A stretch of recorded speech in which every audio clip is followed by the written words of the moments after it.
여러분 안녕하세요. 인문학 상담원을 운영하는 문학평론가 오홍진이라고 합니다. 오늘은 책 읽고 글쓰기 8번째 시간으로 한병철의 심리정치에 대해서 살펴보도록 하겠습니다. 여기서는 세 번째 다루는 거죠. 피로사회, 투명사회에 이어서 다루는 책이 심리정치인데요. 제가 제목을 디지털 무의식에 저항하는 우직한 바보들이라고 정했습니다.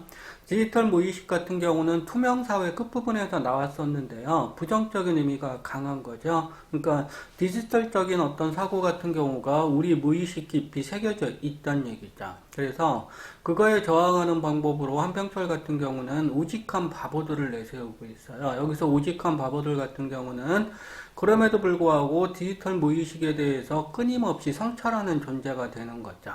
그러니까 일단 그런 점에 대해서 여러분들이 먼저 생각을 하시면서 이 책을 읽어야 전체적으로 한병철 같은 경우가 자본주의를 어떤 식으로 생각하고 있는지 그런 점에 대해서 정확히 정리할 수 있을 겁니다. 이 글은 전체 세 항목으로 되어 있습니다. 그래서 일단 첫 번째 항목으로 신자유주의의 통치술에 대해서 다뤄보도록 하겠습니다. 신자유주의 같은 경우는 지금 자본주의 사회를 이루는 어떤 관념의 토대가 되는 내용이죠. 신자유주의 같은 경우가. 그래서 일단 우리나라에서 일반적으로 이야기되는 무한경쟁 논리 있잖아요. 무한경쟁 논리 같은 경우는 기본적으로 신자유주의의 어떤 내용 속에서 나온 것이다. 이렇게 생각을 해두시면 되겠죠. 한병철은 심리정치에서 스스로를 자발적으로 착취하는 성과 주체를 절대적 노예로 명명하고 있습니다. 신자유주의의 통치술이라는 부제처럼 이 책은 신자유주의의 무한경쟁에 내몰린 성과 주체들의 심리에 초점을 맞추고 있습니다. 성과에 목말라 하는 성과 주체들은 자유로운 존재로 스스로를 바라봅니다. 근데 이 자유로운 존재라는 것 자체가 일종의 환상이죠. 성과를 얻을수록 신자유주의의 거대한 늪속에 빠져 절대적 노예가 된다는 걸 그들은 모릅니까? 모르니까 자기는 자유스러운 존재다 이렇게 느끼는 거죠. 요컨대 무지가 모른다는 게 성과 주체를 낳고 그 무지를 이용함으로써 신자유주의는 성과 주체를 지배하는 통치술을 완성합니다. 인용문 한번 읽어볼게요. 신자유주의는 자유 자체를 착취하는 매우 효율적이고 영리한 시스템이다. 계속 얘기하지만 성과 주체가 느끼는 자유는 여기서는 환상이라고 일단 여러분들이 생각을 하셔야 돼요. 여기서는 기분, 놀이, 커뮤니케이션 등 자유의 실천과 표현 형식에 속하는 것은 무엇이든 착취의 대상이 된다. 그러니까 기분까지도 우리가 노는 것까지도 소통하려고 하는 열망까지도 착취의 대상이 된다는 얘기죠. 사람을 그의 의지에 반하여 착취하는 것은 효율적이지 못하다. 타자의 착취는 그다지 많은 성과를 올리지 못한다. 자유의 착취야말로 최상의 수익을 낳는다. 여기서 자유는 아까 얘기한 것처럼 자유라는 환상이죠. 나는 자유롭기 때문에 내 기분도 나에게서 나온 거고, 나는 놀고 싶기 때문에 노는 거고, 나는 소통하고 싶기 때문에 커뮤니케이션 하는 것이라는 그런 식의 자유에 대한 환상이 있죠. 그런 것들을 착취함으로써 최상의 수익을 올리는 게 신자유주의의 자본주의다. 이런 식으로 정리를 해두시면 됩니다. 자유라는 항목에 대해서 계속 정리해 보도록 하겠습니다. 신자유주의는 성과 주체의 자유, 그러니까 실제로는 자유라는 환상이라고 했죠. 그런 자유를 착취하는 매우 효율적인 시스템이라고 지은이는 주장합니다. 근대사회의 파놉티콘 체제가 타자를 강제로 착취하는 방식을 취하고 있다면 파놉티콘 체제 같은 경우는 위에서 아래를 감시하는 거죠. 신자유주의 통치술은 타자의 자유라는 환상을 착취합니다. 그러니까 노예인데도 노예라고 안 느끼는 거죠. 그죠? 그러니까 수인인데, 그러니까 감옥에 있는 수인인데도 수인이라고 안 느끼는 거죠. 그리하여 근대사회의 주체들이 착취에 저항하는 연대의식을 곳곳에서 내보였다면 신자유주의 사회를 사는 성과 주체들은 애초부터 이러한 저항의지로부터 배제되어 있습니다. 스스로 자유로운 선택을 한다고 그들은 생각하기 때문입니다. 성과와 업적을 중시하는 신자유주의의 무한경쟁 사회는 자유라는 환상을 사람들에게 주입함으로써 성과를 향해 전속력으로 달려가는 절대적 노예, 곧 성과 주체를 생산합니다. 지은이는 신자유주의 사회를 지배하는 권력은 한없이 친절하다고 이야기합니다. 이 친절할 수밖에 없죠. 그래야 착취할 수 있으니까. 그러니까 예전 근대사회 같은 경우가 폭력을 통한 착취라고 한다면 지금 신자유주의 사회, 후기 자본주의 사회 같은 경우는 끊임없이 친절을 베푼다는 얘기죠. 물론 겉으로만 그런 거겠죠. 그쵸. 친절을 베풀 대상이 아니면 가차없이 재단해버리겠죠. 자, 인용문 한번 읽어볼게요. 친절한 스마트 권력은 예속적 주체의 의지에 정면으로 반하기보다는 그들의 의지를 자신에게 유리한 방향으로 조종한다 라고 한병철이 얘기를 했는데요. 스마트 권력은 사람들을 유혹합니다. 지금 이 사회를 긍정하도록 이전보다 사회가 나아지고 있다고 생각하도록 끊임없이 유혹의 시선을 보냅니다. 심리정치라는 이 책의 제목은 바로 여기서 비롯됩니다. 신자유주의의 권력은 사람들이 무엇을 원하는지 분명히 알고 있습니다. 그것만 해준다면 사람들은 기꺼이 성과에 집착하는 성과 주체가 되려고 합니다. 지금 이거는 우익이나 아니면 좌익의 어떤 논리 있잖아요. 그런 차원으로 해석을 하시면 안 돼요. 그걸 넘어서는 어떤 이론이다. 이런 식으로 생각을 하셔야겠죠. 무한 경쟁에서 승리하는 사람이 세상의 주인이 된다고 스마트 권력은 부드러운 목소리로 속삭입니다. 숨을 헐떡대며 오로지 앞만 보고 달리는 성과 주체들은 힘이 소진될 때까지 착취당하는 걸 모릅니다. 무지죠. 스마트 권력은 그만큼 교묘하게 성과 주체들의 몸과 마음을 옥죄고 있는 셈입니다. 벽이 보입니다. 벽 이미지죠. 한쪽은 붉은색이죠. 다른 한쪽은 파란색이고요. 일반적으로 붉은색 같은 경우는 공산주의를 사회주의를 상징하는 거고 파란색 같은 경우는 자본주의를 상징하는 거죠. 지금 여러분들 같은 경우는 왼쪽과 오른쪽에서 어느 쪽에 위치하고 계세요? 중간이신가요? 아니면 어느 한쪽에 치우쳐 계신가요? 아니면은 양쪽을 조화시키기 위해서 노력하고 있나요? 지금 한병철 같은 경우는 과연 어떤 입장에서 이 사회를 바라보고 있는지 여러분들이 한번 상상을 해보시기 바랍니다. 인용문 한번 읽어볼게요. 신자유주의적 심리정치는 점점 세련된 자기 착취의 형식을 고안해낸다. 이렇게 안 하면 착취를 못하겠죠. 수많은 자기관리 워크숍, 그래서 요즘 나오는 자기관리 있잖아요. 자기개발서 같은 거, 그런 것들은 크게 보면 착취의 형식에 속하는 거란 얘기죠. 모티베이션 주말 워크숍, 인성 세미나, 멘탈 트레이닝, 다 멘탈, 인성, 모티베이션, 자기관리 이런 것들이 다 뭐예요? 감성적인 측면이죠. 그런 것 등이 끝없는 자아 최적화와 효율성 향상을 약속합니다. 이러한 행사들은 우리의 노동시간뿐만 아니라 우리의 인격 전체, 우리의 모든 관심, 우리의 삶 전체를 착취하려고 노리는 신자유주의적 통치술에 조정됩니다. 그러니까 쉽게 얘기하면 육체만 통제하는 게 아니란 얘기죠. 근대사회 같은 경우가 육체를 시간으로 통제를 했잖아요. 근데 요즘 같은 경우는 마음까지도 통제를 하는 그런 식의 통치술을 내보이고 있다는 얘기죠. 그래서 신자유주의적 통치술은 인간을 발견하고 그 자체를 착취 대상으로 삼습니다. 육체, 마음, 인간 자체 그런 것들을 착취 대상으로 삼는다는 얘기겠죠. 자기관리 워크숍이나 인성 세미나 등은 신자유주의 통치술의 기본을 이룹니다. 자기관리는 자율이란 이름으로 행해집니다. 그죠? 자율적으로 무언가 자기를 개발한다. 이런 식의 생각을 가지고 있는데 그게 실제 환상이란 얘기겠죠. 자기 능력을 최대한 펼치기 위해 성과 주체들은 기꺼이 자기관리 워크숍에 참가합니다. 저도 여러 군데 참가를 했었거든요. 그 인성 세미나와 멘탈 트레이닝을 받으면서 이들은 신자유주의가 원하는 최적화된 자아를 만족스럽게 받아들입니다. 자유죠. 아, 나는 이렇게 발전하고 있어. 그런 식의 환상이죠.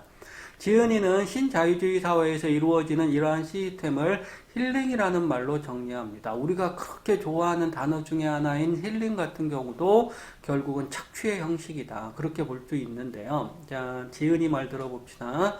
힐링이란 효율과 성과의 이름으로 모든 기능적 약점, 모든 정신적 억압을 치료를 통해 깨끗이 제거함으로써 자아의 최적화를 이룬다는 것을 의미한다. 이런 식으로 정리하고 있어요. 자아의 최적화가 두 번째로 나오고 있죠. 최적화된 자아는 부정할 줄을 모른다. 이 부정한다는 얘기는 성찰한다는 얘기예요. 무언가 거리를 둬야 부정할 수가 있잖아요. 근데 최적화된 자아는 긍정만 한다는 얘기죠. 좋아요만 누를 줄 안다는 얘기죠. 그는 긍정성의 감옥에 갇혀 더 큰 성과를 낳기 위한 시스템 속으로 주저없이 들어간다. 왜 들어가겠어요? 성공하기 위해서죠. 이미지가 보이시나요? 이 이미지를 딱 보면 여러분들은 어떤 생각이 드세요? 저 같은 경우는 디지털 무의식을 느껴요. 물론 이 이미지 자체가 어떤 디지털 무의식을 상징하는 그런 이미지는 아니겠지만, 제가 이 이미지를 처음 봤을 때 디지털 무의식이라는 게 결국은 이렇게 표현될 수 있지 않을까. 저는 일단 그런 식으로 생각을 했고요. 그래서 일단 이 디지털 무의식 같은 경우, 이 디지털 무의식에 익숙한 사람들 같은 경우는 지금 자본주의를 어떤 식으로 살고 있는지, 이번 항목부터는 감정 자본주의라는 제목하에 그런 점에 대해서 살펴보도록 하겠습니다. 성과 주체들은 순간의 흥분을 즐깁니다. 감정 자본주의라는 항목에서 지은이는 감정보다는 기분이나 흥분에 휩쓸리는 사람들에게 주목합니다. 감정은 이야기를 허용하지만 흥분이나 기분은 이야기될 수 있는 여지를 아예 없애버립니다. 감정이 서술적이라면 서술적은 이야기랑 연관이 되겠죠. 기분은 수행적입니다. 수행적이란 얘기는 순간적인 흥분, 그래서 행동으로 표출되는 거, 그런 거랑 연관이 되겠죠. 감정을 중시하는 사람은 이야기의 흐름 속에서 무엇을 해야 할지 끊임없이 성찰합니다. 하지만 기분이나 흥분에 빠진 사람은 곧바로 행동에 옮기는 걸 좋아합니다. 신자유주의에 근거한 소비 자본주의는 쉽게 흥분하는 이 사람들을 감성이란 이름으로 착취합니다. 홈쇼핑 프로그램을 보며 지름신이 되는 사람들을 생각해 보세요.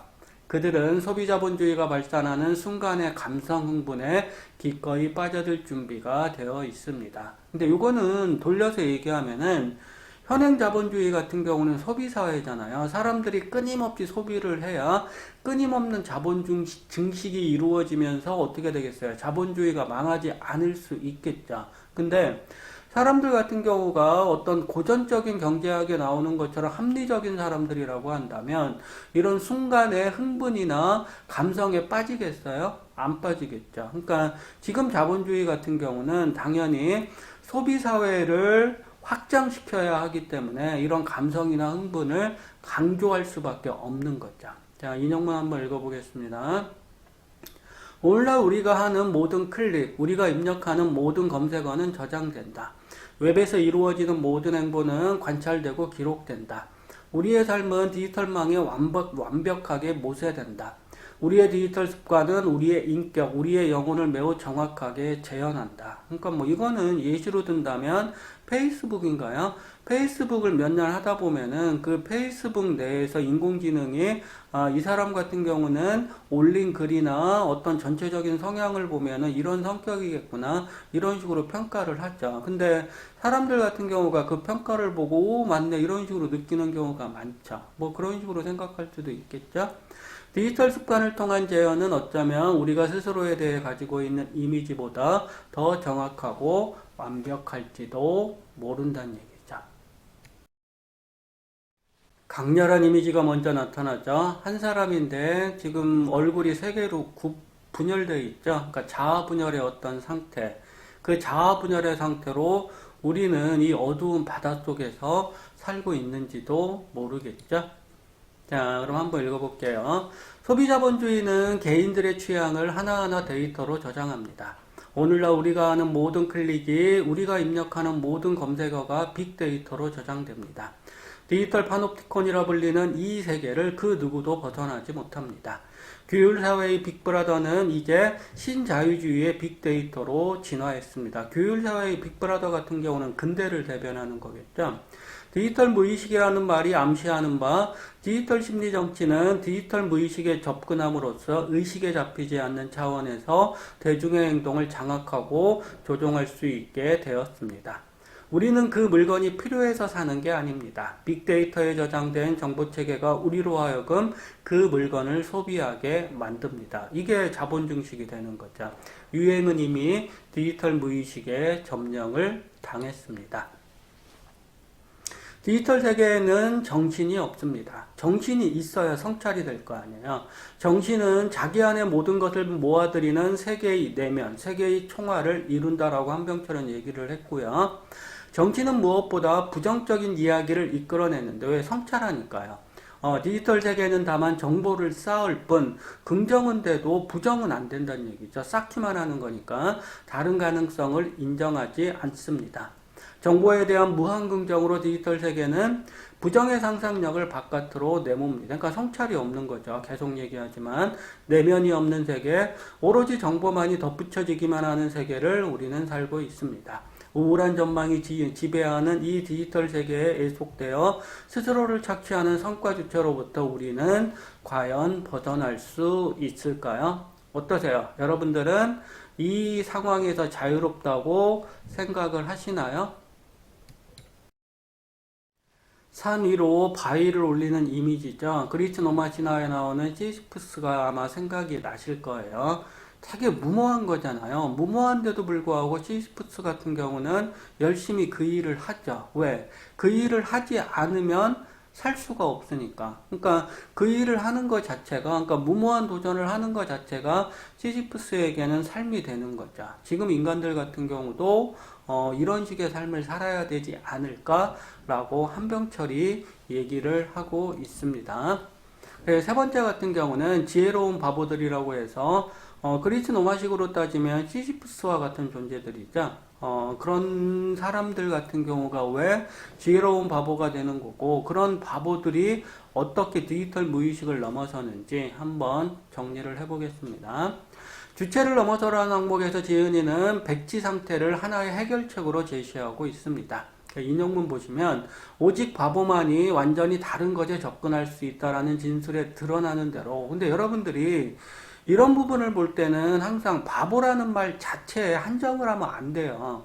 그러니까 바보라는 말을 통해서 지은이가 얘기하려고 하는 이면적인 의미가 무엇인지 생각을 해야지, 바보라는 말 자체의 어떤 사전적 의미만 가지고 따지고 들면은 바보가 어떻게 이 세상을 바꿔 이런 식으로 생각할 수밖에 없는 거죠. 자, 계속 읽습니다.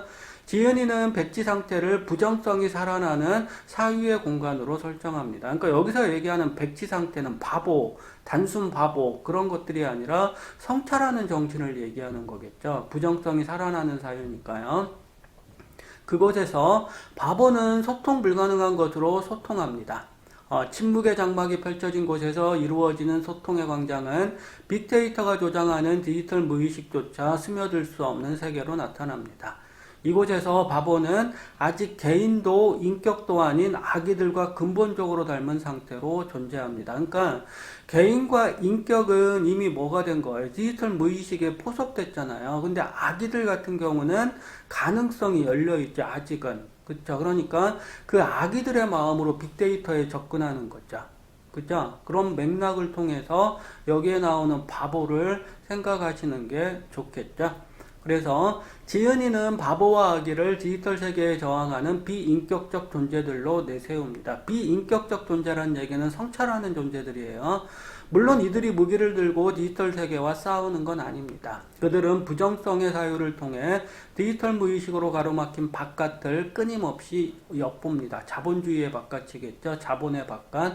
바보짓은 순결한 공간, 사유가 완전히 새로운 언어에 이르기 위해 필요로 하는 저 먼 곳을 열어준다라고 한병철이 얘기하고 있는데요. 여기서 저 먼 곳 같은 경우는 자본주의의 바깥이겠죠. 그러니까 자본주의의 바깥에서 자본주의를 봐야 자본주의의 문제가 무엇인지 정확히 보일 수가 있겠죠.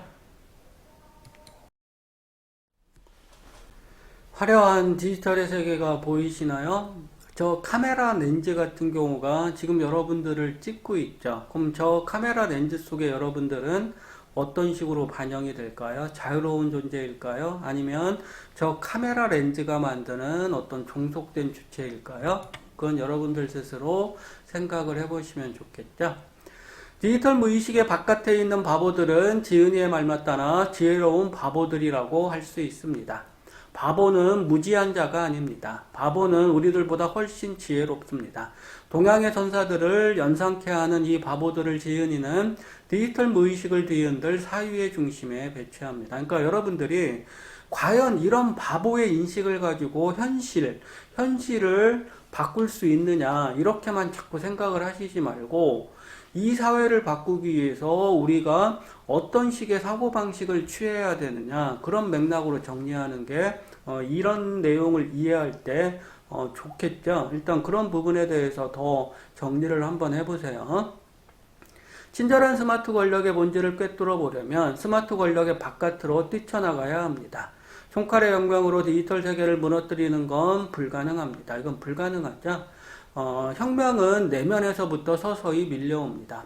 디지털 무의식과 싸우는 전사로서 바보나 아기와 같은 사람들, 아기는 어느 무너진 집터에서 고에게 지폐 뭉치를 찢으며 노는 아이들과 상당히 닮아 있습니다. 디지털 무의식에 물들지 않은 마음으로 그들은 신자유주의의 심리정치에 끊임없이 저항합니다. 여기서 고에게 지폐 뭉치를 찢으며 노는 아이들은 돈에 대한 감각이 없는 거죠. 그럼 자본에 대한 감각이 없으니까 자본 바깥으로 나아갈 수 있겠죠. 일단 그런 맥락으로 생각을 한번 해보시란 얘기예요. 지은이의 말대로라면 바보는 성과 주체처럼 예속된 주체가 아닙니다. 바보의 마음을 지닌 자만이 디지털 무의식이 지배하는 세계와 맞서 싸울 수 있습니다. 신자유주의의 스마트 권력은 아주 친절합니다. 그 유혹에 빠져들면 헤어나올 길이 없습니다. 그리스 로마 신화에 나오는 사이렌 있죠? 그 뱃사람들을 유혹하는 어떤 노래를 부르는 여신이잖아요. 그 사이렌의 유혹과 같다는 얘기겠죠? 디지털 무의식의 바깥으로 나가는 게 그만큼 어려운 이유입니다. 자본의 바깥에는 또 다른 자본이 있습니다. 우리 내면마저도 자본의 유혹에 빠져든 상황에서 지은이는 디지털 무의식이 미치지 않는 바보와 악이라는 존재에 주목하고 있습니다. 물론 그가 이야기하는 바보와 악이는 하나의 상징입니다. 그것은 디지털 무의식을 교란하는 새로운 사유방식을 의미합니다. 남들이 어떻게 보든 바보는 바보의 길을 갑니다. 이 점이 어찌 보면 신자유주의의 심리정치에 빠져들지 않는 바보들의 진정한 힘일 수도 있습니다. 우직하게 앞만 보고 걷는 선사들처럼 우리 세계의 바보들 또한 우직하게 제 생각을 고집합니다. 고집이 또 다른 혁명의 힘으로 작용하는 세계를 지금 우리는 살고 있는 셈입니다. 그러니까 이 작품에서 얘기하는 바보들은 결국은 뭐가 되겠어요? 새로운 성찰을 하는 사람이겠죠. 지금 이 사회와는 다른 방식으로 성찰을 하는 사람들. 그럼 지금 이 사회를 성찰하기 위해서는 이 세계의 바깥으로 나아가야 될 거 아니에요? 그래서 이 세계의 바깥으로 나아간 사람들. 그럼 정신세계가 그만큼 어떻게 되겠어요? 순수하겠죠. 그래서 여기에 나오는 지혜로운 바보는 말 그대로 순수한 바보다. 이렇게 정리할 수가 있겠죠. 자, 여기까지 해서 한병철이 지은 심리정치에 대한 서평을 마치도록 하겠습니다. 들어주셔서 감사합니다.